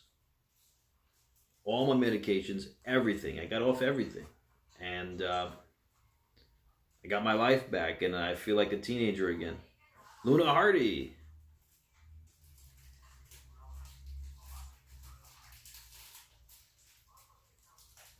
Luna, I don't know if I've seen your sister, actually. No. But Luna, if you put a like on the stream, let me know. Give me a thumbs up. I'm giving away 100 bonus trivia points for tonight, and they'll carry over to tomorrow. And whoever wins trivia tomorrow night becomes a new moderator on the stream.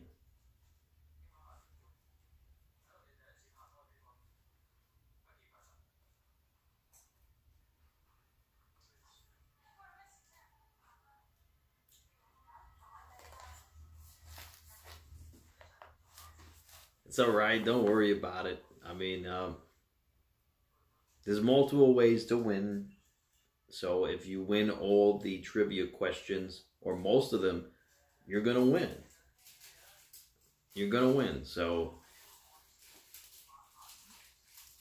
then there's the other route, the alternative route, which is the super chat option. Every dollar will get you 100 trivia points. So that's another option. But it doesn't matter how you get there. Doesn't matter how you get to the top of the mountain. Once you get there, you are at the top of the mountain. So doesn't matter. Winning is winning. And a lot of people here can lay claim to that winning is winning. So keep that in mind. Keep that in mind, guys. Yeah, but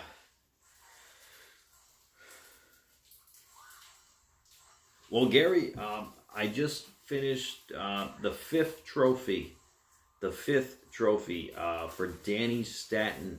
Danny Statton became the very fifth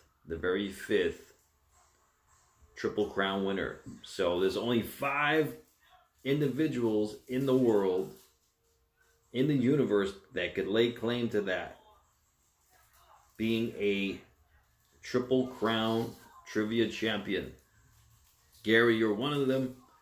Mike is one of them. Colby Stogner is one of them. Fire with Kenny, and ultimately Danny Statton. Danny Statton, all 5. I believe Mike was the very first one, though. So Mike's trophy is a little different than everyone else's. So Mike actually says first Triple Crown winner. So that's a difference. But it's the same. It's Triple Crown winner. You all got trophies. Fantastic wrestler, very complicated legacy. We're discussing that tonight with Greg the Hammer Valentine, Nasty Boy Brian Knobs, journalist Adam Clark, and author Irv Muchnick. That's on Dark Side of the Ring After Dark, and it starts now. Okay, Irv Munchkin, I think he got his glasses fixed. He had some glue on it before, some tape. So looks like they paid him money so he could get new glasses. Hi everybody, it's your buddy Chris Gathard here. Welcome to Dark Side of the Ring After Dark. Now, that episode of Dark Side of the Ring, that one hit me in the guts in a way I didn't expect, because I'm of the exact age. Superfly was one of my real life superheroes as a kid. He was one of the kings of the Final Territory days. He helped build rock and wrestling. That was my childhood, and you always heard rumors about his dark side growing up, but I think that documentary just brought more of it to television than has ever been told before. We're going to discuss all that and more tonight. We have an incredible panel. First up, it's WWE Hall of Famer. I can't believe I get to talk to this guy. He's one of the masters of the Figure 4 leg lock. Greg the Hammer Valentine, welcome to the show. Thank you. And one half of the former tag team champions. He's a nasty boy. We got one of the nasty boys tonight. Everybody. Nasty boys. Not only that, he worked with Snuka in the AWA, and I hear was even mentored a bit by him. Hello, Brian Knobs. Hey, thank you for having me. Brian Knobs. A real pleasure. That was an intense documentary to watch. A lot for us to learn about. My first question, I just got to ask, was it shocking information to you guys? Was it new to you, or was it known even back then that Snuka did have a little bit of a dark side? I heard that, after the Allentown incident, but, and then there's another incident when he was coming out of Israel, so, but I always thought Jimmy was one hell of a nice guy and a great performer. Brian, how about you? Well, I grew up in Whitehall, PA, so I was a superstar fan fanatic. He was one of my heroes, and used to go watch Greg and all them guys at the Allentown Ag Hall. And when we heard it, it was almost like she fell, just like he said, and then she went to bed, and then like she had some kind of aneurysm or something, and she passed away, and it never was subjected like he murdered anybody. He was, she fell and then hit her head, and that's what we got around town. Greg, you mentioned an incident in Israel. I have not heard about that. What was that? He was coming through the customs and everything, and he had a bunch of hash taped to his body. Drugs. And they caught him, and story goes that this man paid big time money, like $80,000 or something, to have him squish it so he could come back. So that's for real, though. Wow.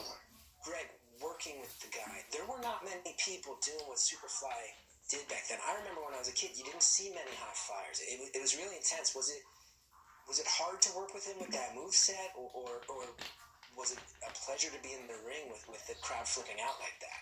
Well, you know, he never hurt me or anything, and you know, I didn't work with him all that much because in New York, you know, you had certain guys you worked with all the time, but I did wrestle Jimmy and the Carolinas and stuff, and you know, he was different, you know, but you know, good psychology, and I only had to take that flying thing he did off the top rope one time, and he missed me, and he almost knocked me out, but it's all good.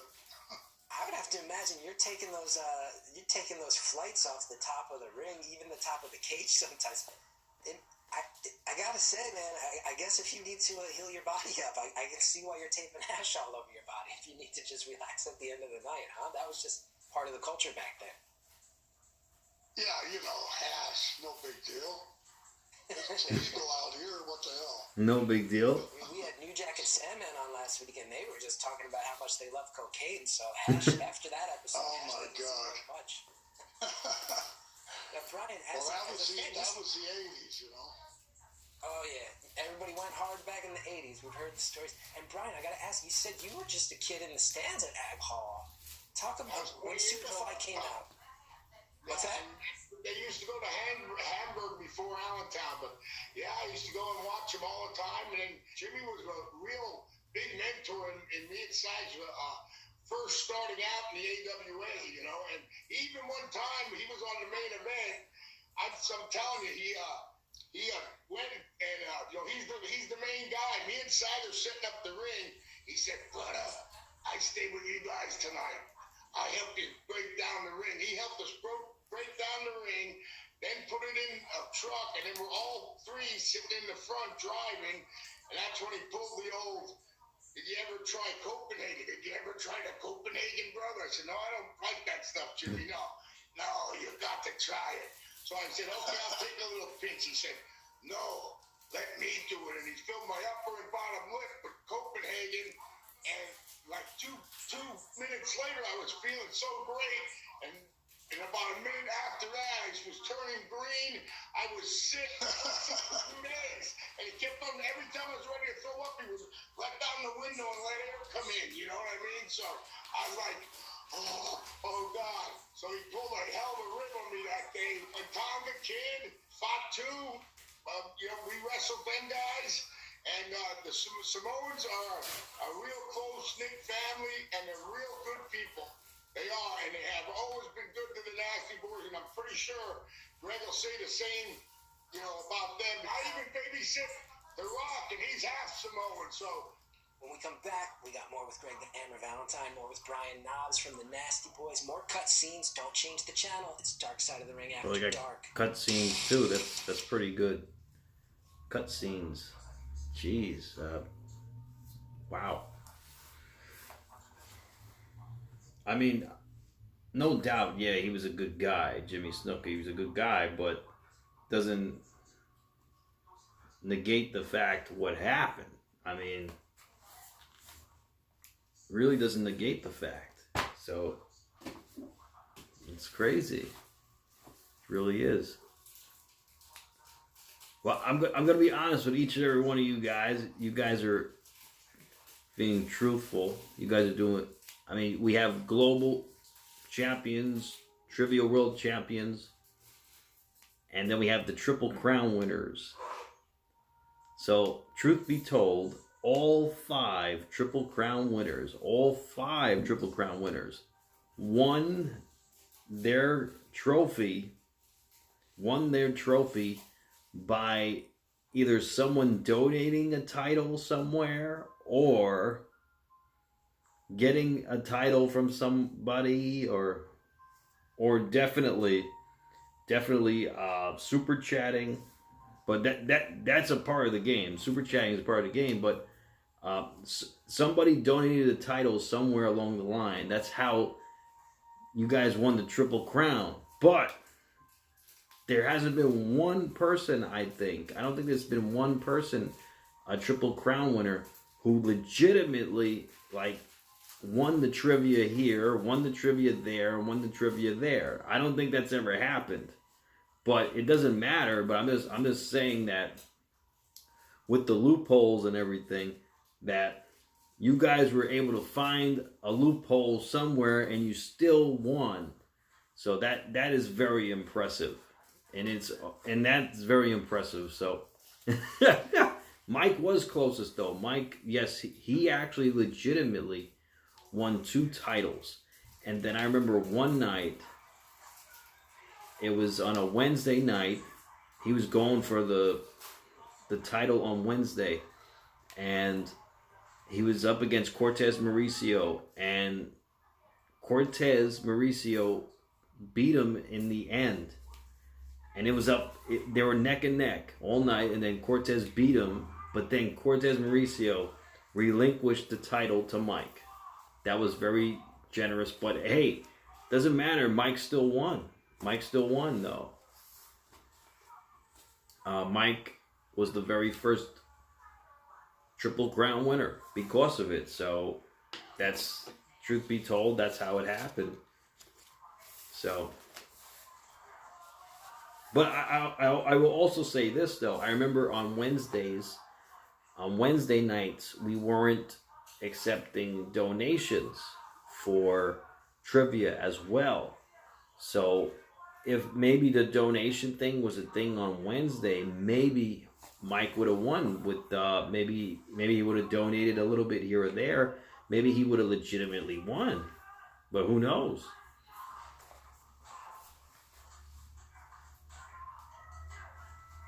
Yeah, it was Mike, then you,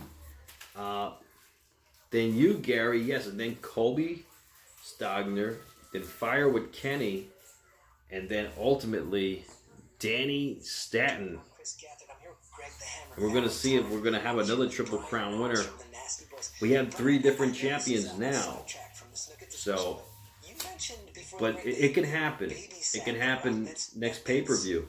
So fascinating to me. It must have been cool to see him grow up to what he was. Also, as a fan, it's so funny to me to think of anybody going, I want the Nasty Boys to babysit my kid. Well, we all used to live in the same wrestling in Tennessee. Back in the 80s, we all lived in the same complex, you know.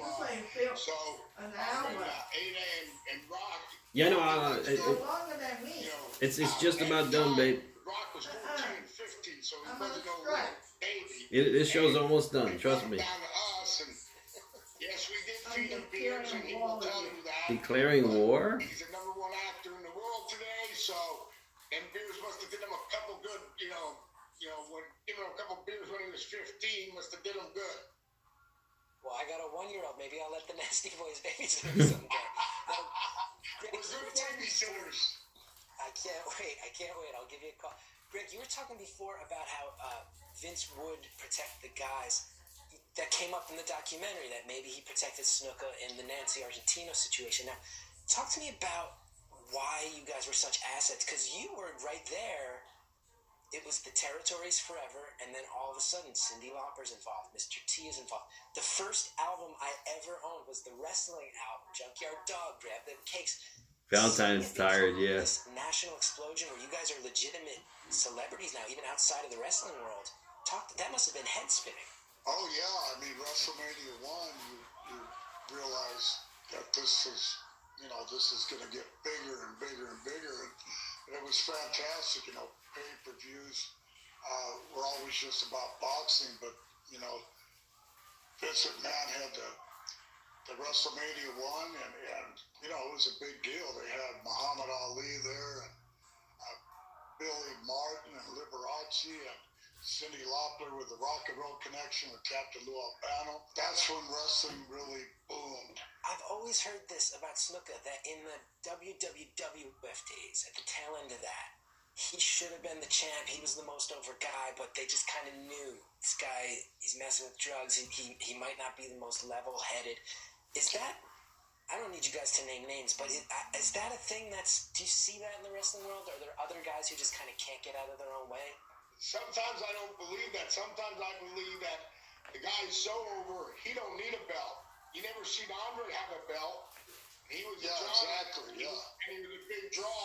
If you're a big draw and you don't need a belt, and somebody else does, they put the belts on somebody else. And Jimmy was that big of a star that he didn't need no belt to be a champion. People loved him all over the world. I think the same thing. I think Jimmy Snuka was over on his own. I mean, fantastic body, athlete, who jumps off the top of the steel cage doing that swan dive.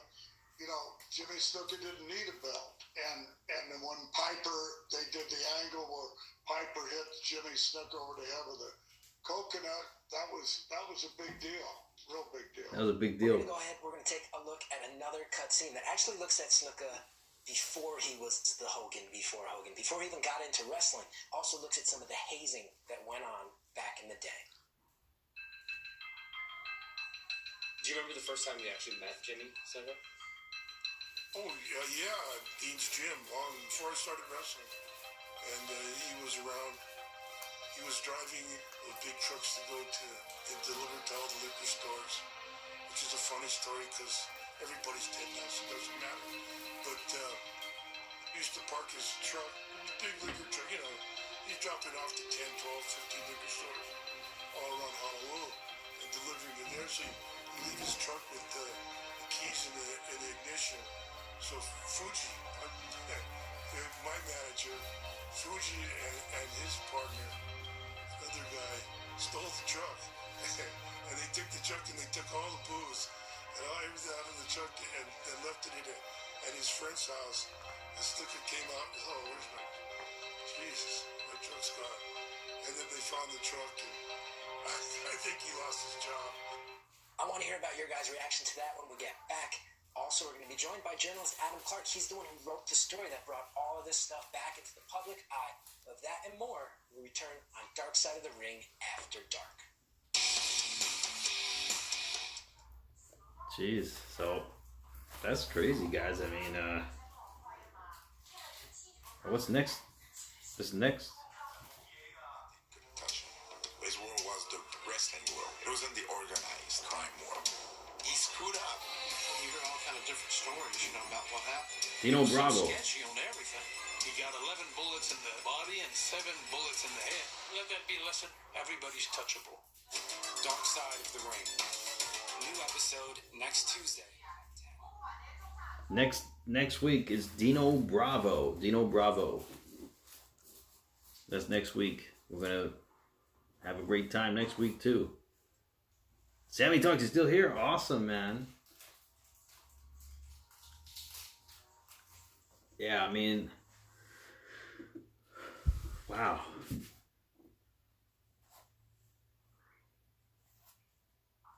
Well, you never know. I mean, well, everyone's has a shot tomorrow to win Moderator. Everyone has a shot tomorrow night. So do your best to win trivia. Get the bonus questions right. And hey, it's anyone's ball game. It really is. So keep that in mind.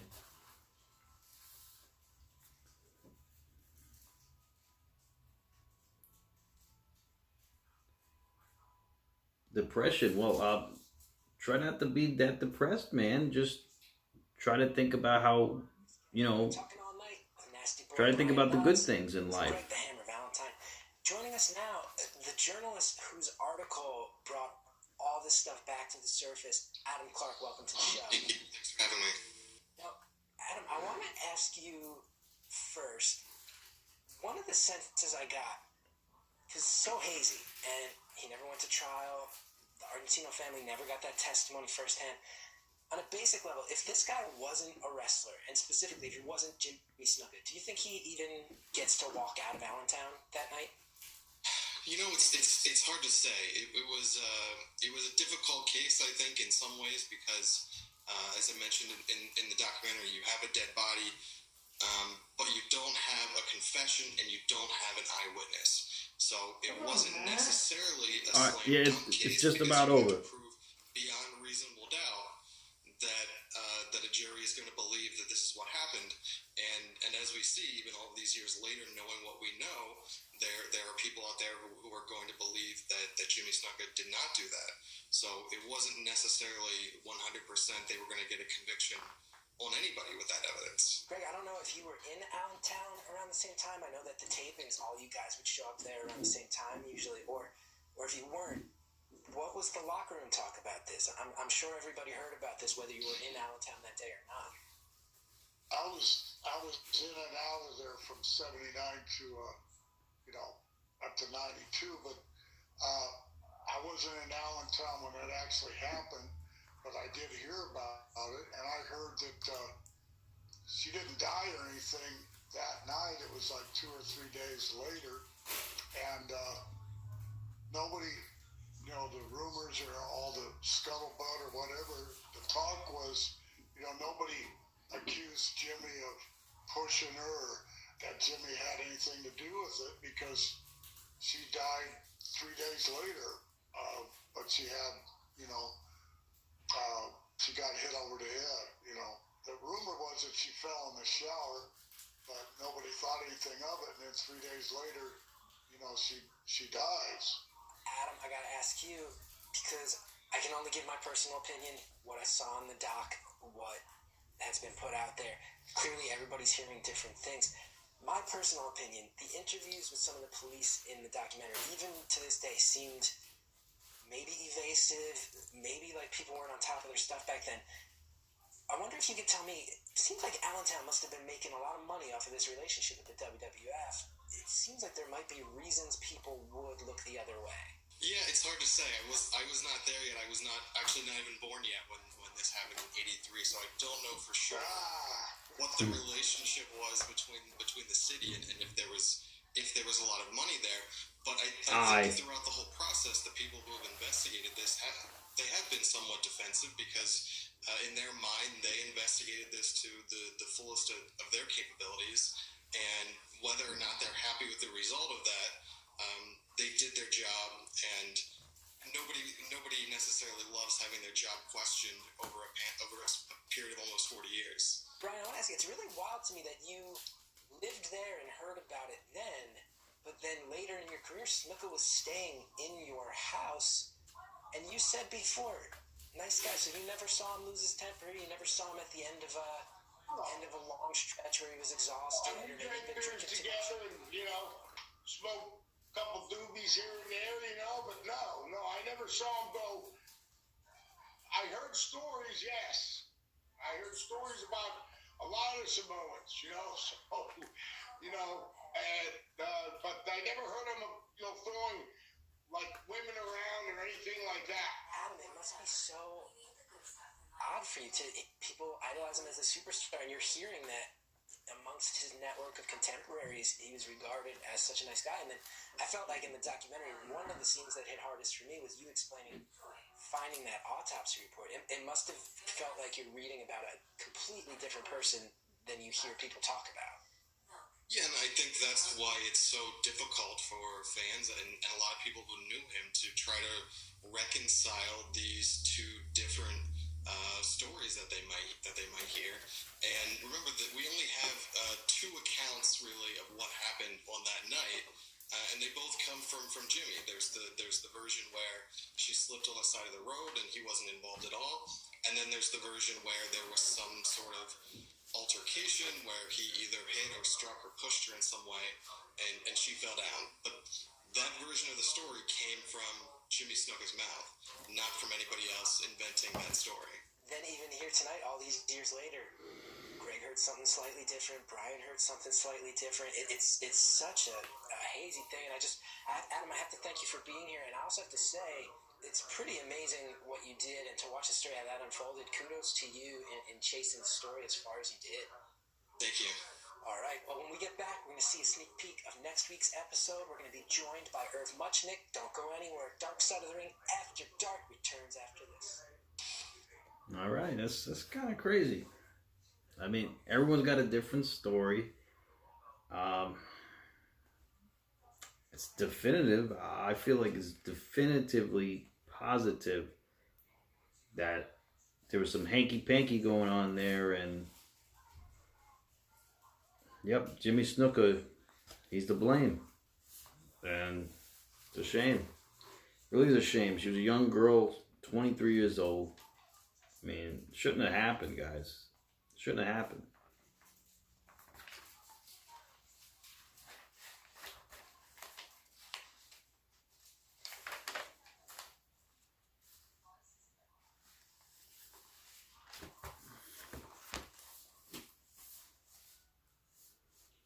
So guys, don't forget, if you haven't put a like on the stream yet, give me a thumbs up and you get 100 bonus trivia points for tomorrow night. So let me know if you haven't done that yet. So your points will be added till tomorrow night. So when you put a like on tomorrow's live stream, you get another 100 points.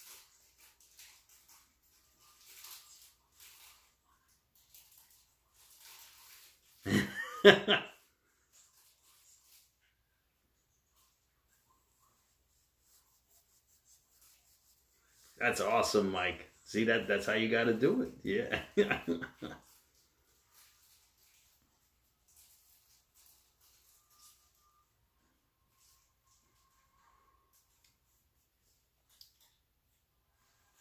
Well, in any case,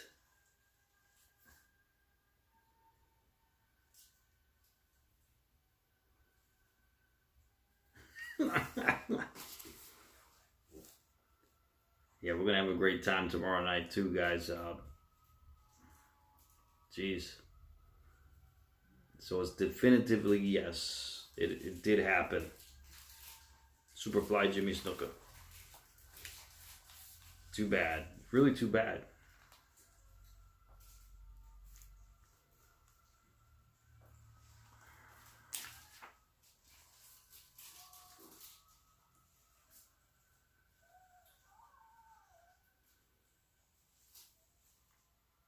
So in any case, I hope you guys have a great night tonight.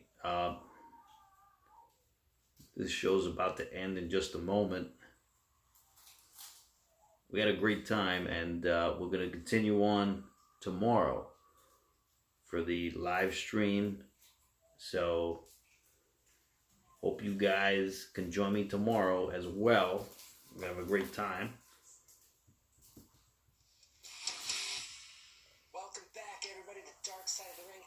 Dark. We've been here all night discussing the complicated legacy of Superfly Snuka. Greg the Hammer Valentine remains with us. Brian Knobs from the Nasty Boys is here. And now joining us, you saw him in the documentary. He's an author. He's written 2 books on wrestling. One's called Chris and Nancy. One's called Wrestling Babylon, where he actually talks extensively about Jimmy Snuka. Irv Muchnick, welcome to the show. Thanks for having me, Chris. Irvin Muchnick. He got his glasses fixed. One thing I wonder if you have insight on, they bring up Buddy Rogers in the doc and how he didn't want to travel with Snuka anymore. I've also heard that he lived very close to Jimmy and that maybe there had been some rumors of domestic violence that he was aware of. Is that anything you have insight into? Yes, that's correct, Chris. Buddy Rogers and Jimmy Snuka were neighbors in Haddonfield, New Jersey. Their wives were close. In Jersey. And Rogers knew about Snuka's domestic violence in his own home with his own wife at that time. There really can no longer be much doubt that Jimmy Snuka is responsible for the death of Nancy Argentino. Period. End of paragraph. Well, we know she died, but it wouldn't be a planned murder, and it was an accident and everything. If he shoved her, and like I said, at the thing where she got shoved in a bathtub or the shower, she fell in the shower. But I know Jimmy, it would have been an accident, Well, with all due respect, Greg, and you were a great wrestler, and my uncle loved your father, who was a great wrestler, but that's simply not correct, and it does not comport with all the evidence that we have. Now, Herb has no shadow of a doubt. Greg, you said you heard she fell, maybe got pushed in a shower. Knobs, you say that you heard purely that she slipped and fell. And I want to be clear, you never heard that she got pushed. You just heard the falling rumor. I heard she got pushed. I heard that she fell and hit her head, and that was the word around. And you know, it's really heartfelt because a young woman passed away because of this, and then, you know, 30 years later, they bring to light that this could have happened, and it's hard for me to believe. I'm sorry, Mr. Munstick, but that's hard for me to believe. We're almost out of time. Before we get going, I do want to show a sneak peek. Next week's Dark Side of the Ring focuses on another very tragic wrestling story, the murder of Dino Bravo. Let's take a look. Dino Bravo. No, he just came and told me, hey, I'm leaving. He said, look, I'm burnt out. I've done everything I can. I want to spend time with my family. We hugged and everything else, and that was basically it. No, but suddenly it stops. There's no more income. And you don't have a pension in wrestling or nothing like that. That's where the trouble starts. With his career over, Dino has lost his life's passion and his livelihood, and is left staring into an abyss. That's next week on Dark Side of the Ring. And then remember, stick around. We get even deeper. I think I remember Dino Bravo. After Dark. Have to thank all my guests. Thank you to Adam Clark for stopping by. Thank you, Irv Muchnick, for the passionate words. Thank you to Brian Knobs. Thank you to Greg the Hammer Valentine. Thanks everybody who's watching and supporting the show.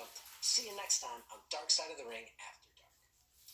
Wow, what a compelling show. Yeah, I remember Dino Bravo actually. All right, ladies and gentlemen, I want to thank you so much for joining me. I hope you all be safe and be well. And I'll see you tomorrow night. Thank you so much for joining me. And enjoy the rest of your night, guys. Thank you. Thank you so much for being a part of my stream, being a part of the channel. You guys are awesome. And I'll see you guys next time. If not, check out Johnny Boots' new prank video on Poppy with lobsters. It was a hoot. All right, good night, everybody. Matt Troy signing out. Good night, guys. Have a pleasant tomorrow as well. That's right, Dan.